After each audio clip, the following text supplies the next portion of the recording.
Baik, adik-adik, assalamualaikum warahmatullahi wabarakatuh. Warahmatullahi wabarakatuh. Masih segar ini.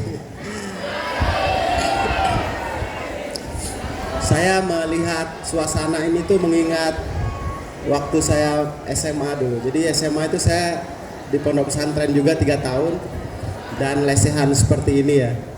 Tapi ini jaraknya terlalu jauh. Ya, saya Fatih Kudus Jalani, saya jurnalis ya, wartawan Lombok Post. Gitu ya. Sehari-hari saya bekerja mencari berita dan menulisnya, lalu menerbitkannya di koran. Itu yang menjadi konsumsi masyarakat Nusa Tenggara Barat setiap hari, melihat informasi yang saya sampaikan. Jadi sehari saya tidak menyampaikan informasi, ada banyak pertanyaan lah saya dan teman-teman. Begitu Kak? Oke, wajah. Wajah. Ya. Siap. Oke, tadi itu ya sekilas informasi dari Kak Fatih. Ya Kak Fatih ya dipanggilnya ya. Panggilnya Kak Fatih.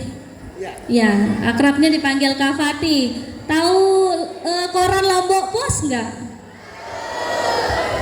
Pernah baca? Terakhir kali baca kapan? Tadi. Ya, hari ini post apa nih Kak? Kalau boleh tahu. Oh iya, pertama saya dulu sempat di Kota Mataram Metropolis nama rubriknya.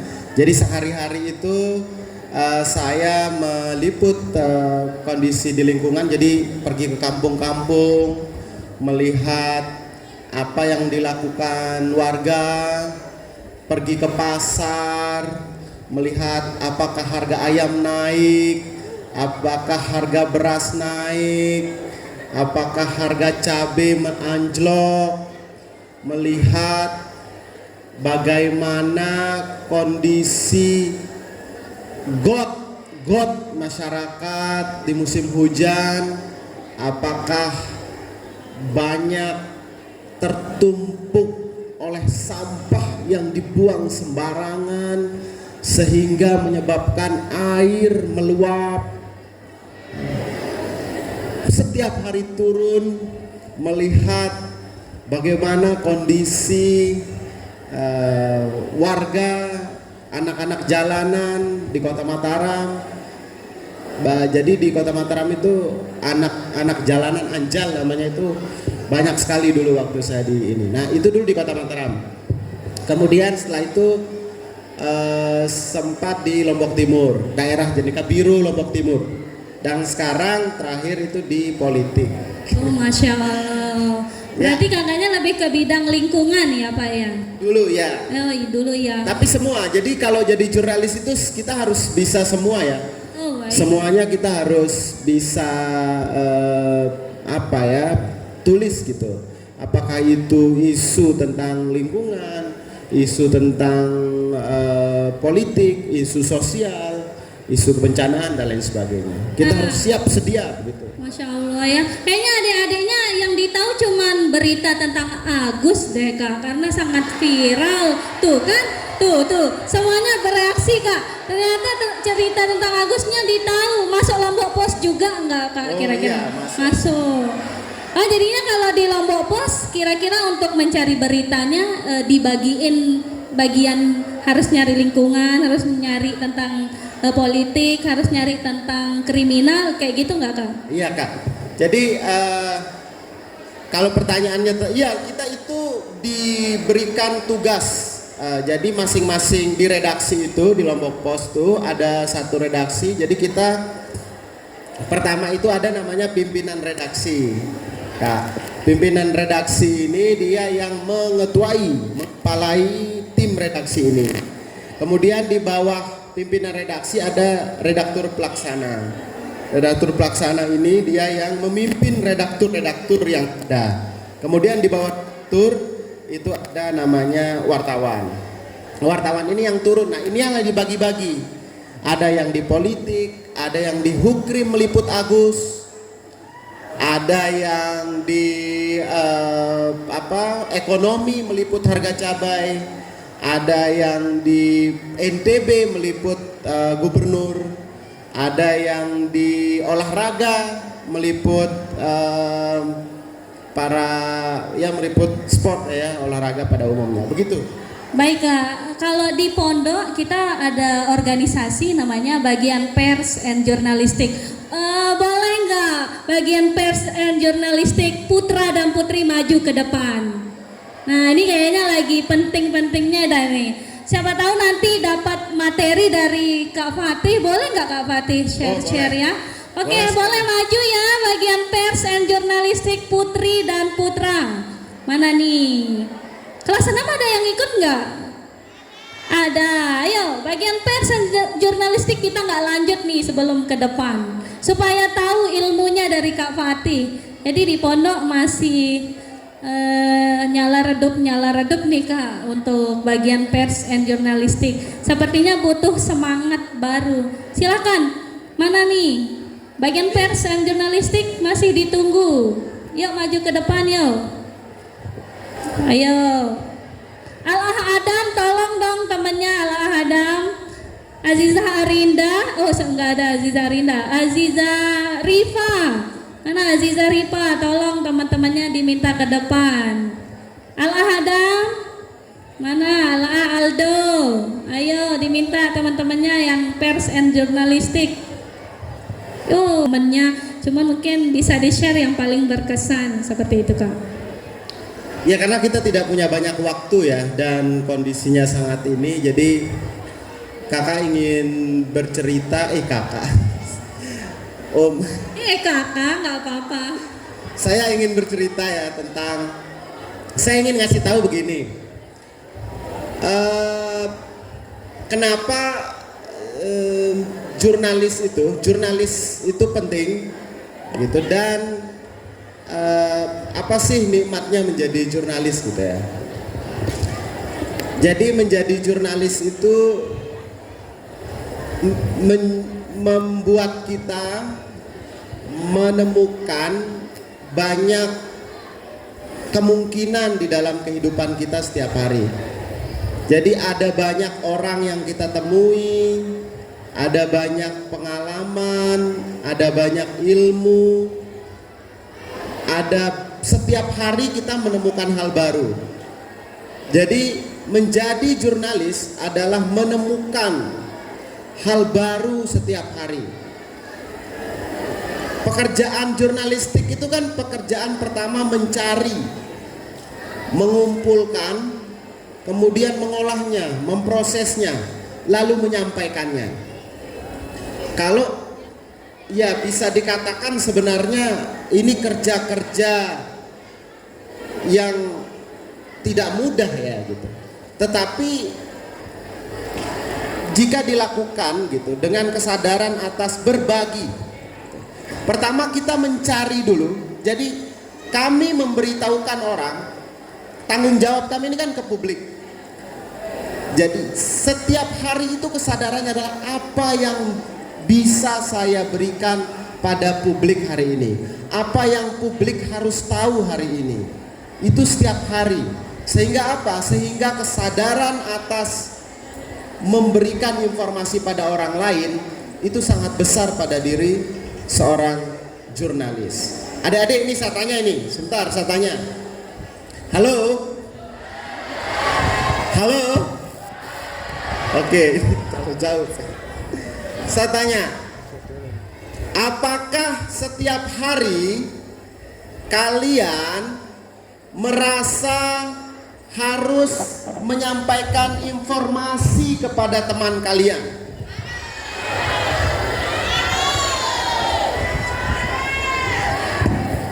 Informasi pertama pada pagi hari yang kalian bisa sampaikan kepada teman kalian apa?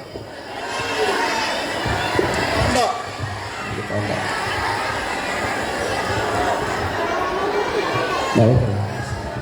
Cari dah Kak tuh yang tidur aja Kak, cari, tanya Kak, ayo.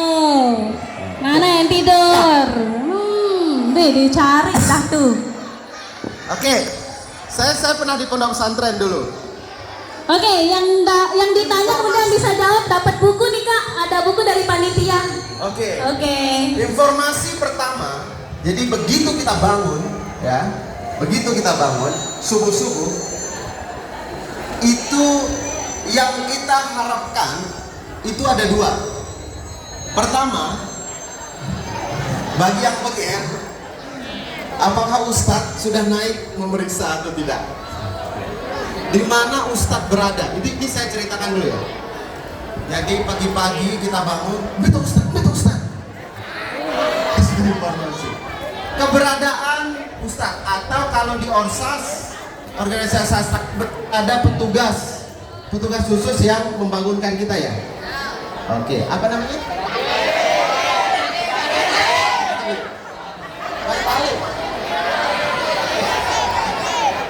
Informasi. Dan siapa pemberi informasi di kelas kalian? Yang paling rajin memberikan informasi siapa? Siapa ya? Berdiri. Oke, satu. Di kelas kita masing-masing pasti ada sosok yang paling rajin memberikan informasi. Benar atau tidak? Ada satu orang yang jika dia memberikan informasi, dia merasa bahagia. Dia merasa senang bisa memberikan informasi pada teman-temannya. Hei, besok kita libur. Hei, Anon sakit. Atau pada suatu hari, siapa namanya? Mahendra pagi-pagi, pada suatu hari Mahendra berlari kencang dari bawah, mengabarkan kepada teman-temannya kalau bapaknya, siapa namanya? Bapaknya virus datang. Jadi ada kita yang sangat senang mengabarkan kalau orang tua teman kita datang. Ada salah satu teman kita yang orang tuanya tidak pernah datang, taruhlah 3 bulan, 4 bulan, 5 bulan, tapi tiba-tiba orang tuanya datang. Dan siapa yang paling bahagia mengabarkannya?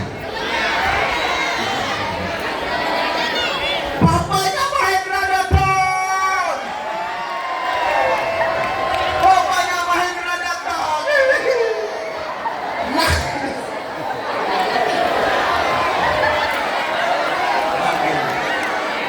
dan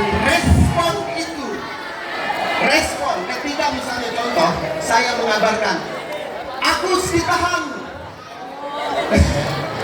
Agus Buntung ditahan, itu orang berteriak, merespon informasi dan kebahagiaannya terasa, itu kan? Ada kebahagiaan terasa saat kita bisa memberitahukan teman kita sebuah informasi, tetapi informasi yang benar, informasi yang tidak mengandung hoax. Nah, bagaimana terus? Nah, sebentar lagi. Setelah kita mendapatkan informasi, apakah serta-merta kita akan mempercayai Mahendra? Sering tidak ada teman kalian yang memberikan informasi tapi belum jelas kebenarannya.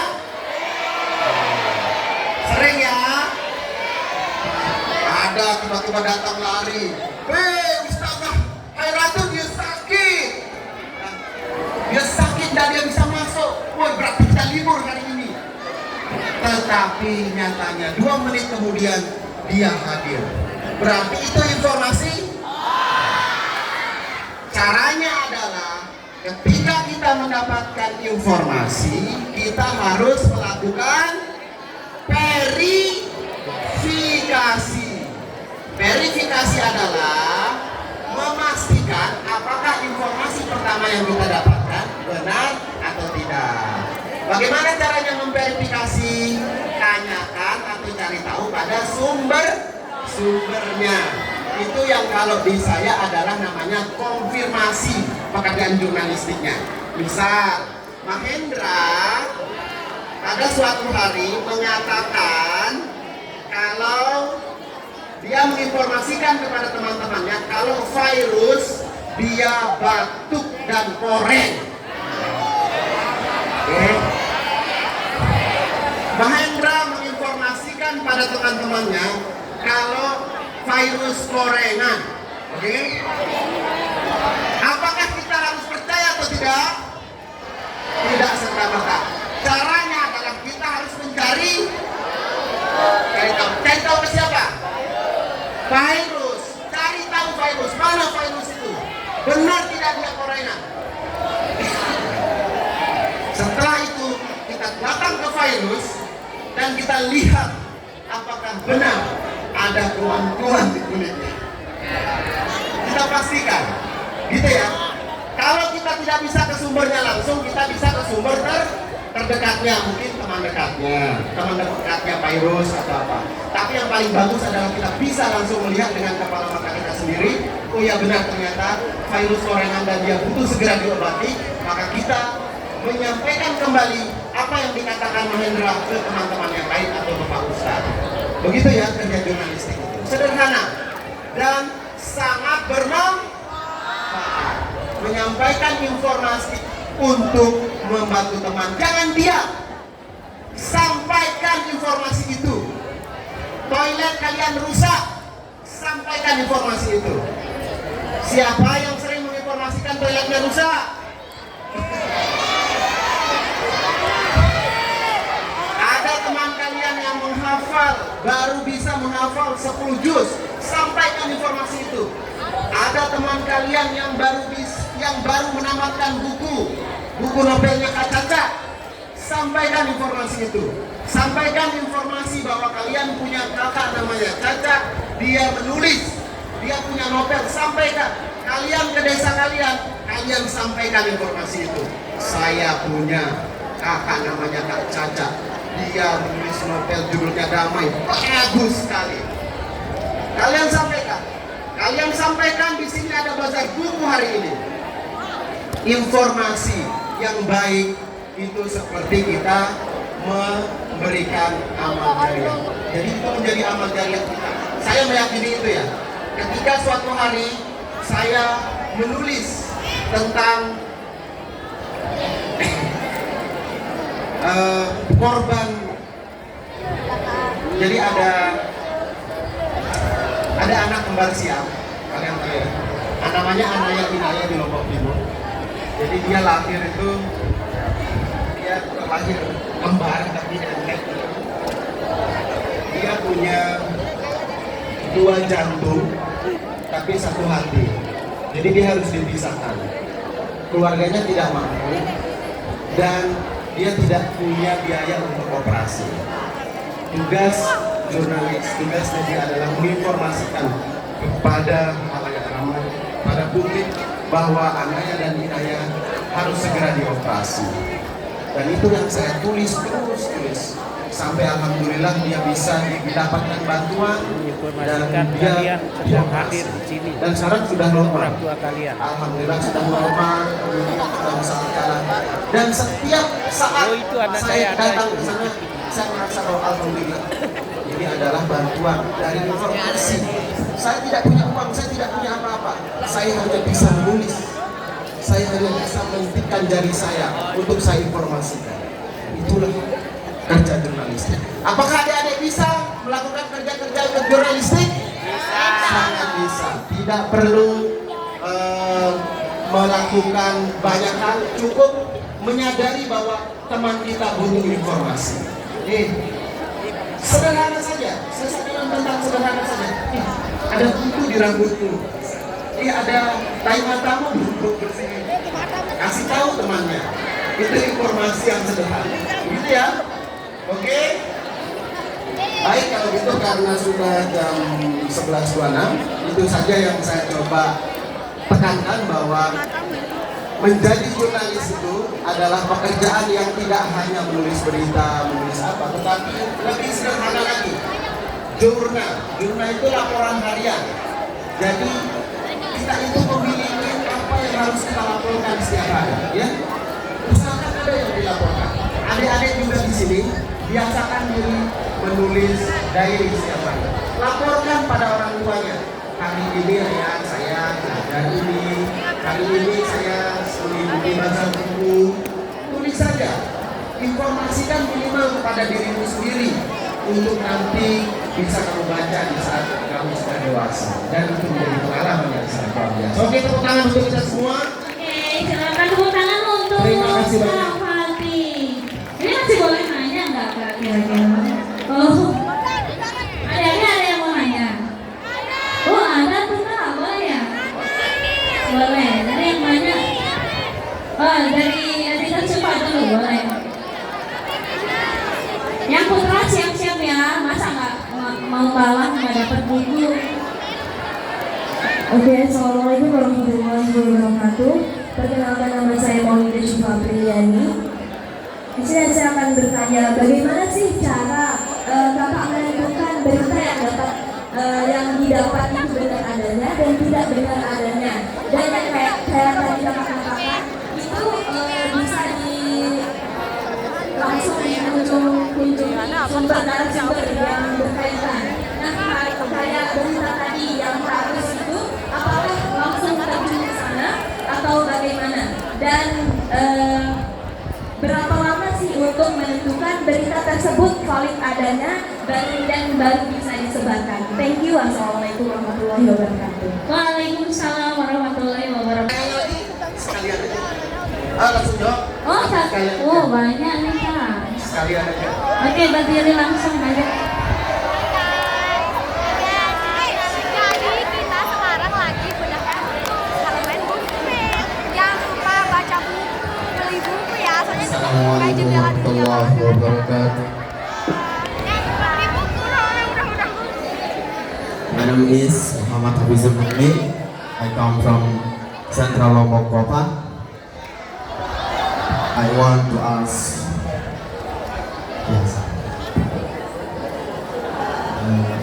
apakah ada rasa malas?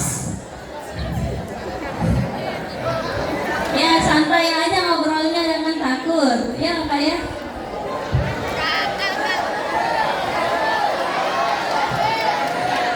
Apakah Kak Fatih ada rasa malas dalam mencari informasi? Itu aja. Assalamualaikum warahmatullahi wabarakatuh. Waalaikumsalam warahmatullahi wabarakatuh. Oke, bisa langsung dijawab ya Kak Fatih. Siapa lagi? Hafiz. Hafiz from Kopang. And I feel lazy when I go to search the news, right? Okay. Dari siapa? Sufa, terima kasih banyak pertanyaannya. Jadi, ya ada namanya berita peristiwa Sufa. Kalau berita peristiwa itu kan langsung kita lihat ya. Misal gempa bumi kan langsung terjadi, pasti benar kan, kita rasakan semua. Kebakaran, kalau misalnya kebakaran dipotong misalnya, berarti kan ada informasi. Kalau dulu kan belum ada media sosial ya, belum ada foto, belum ada apa, sehingga tidak ada, kita harus ke sana memang, mau tidak mau kita harus ke sana. Kalau sekarang kan sudah ada ya, sudah ada media sosial, sudah ada video dan sebagainya. Tinggal kita memastikan saja bahwa itu, oh ini benar atau tidak. Kita konfirmasi ke Kapolseknya, kita konfirmasi ke warga di sekitar sana, kepala dusunnya, kadusnya atau kepala desanya, membenarkan, oh iya saya ada di kejadian dan saya melihat langsung. Kalau kita tidak, bagusnya adalah kita bisa ke sana, melihat langsung dan on the spot istilahnya, berada di sana. Tetapi kan kalau kita tidak bisa ke sana karena keterbatasan. Karena kalau saya misalnya kan harian, setiap hari saya harus menulis berita.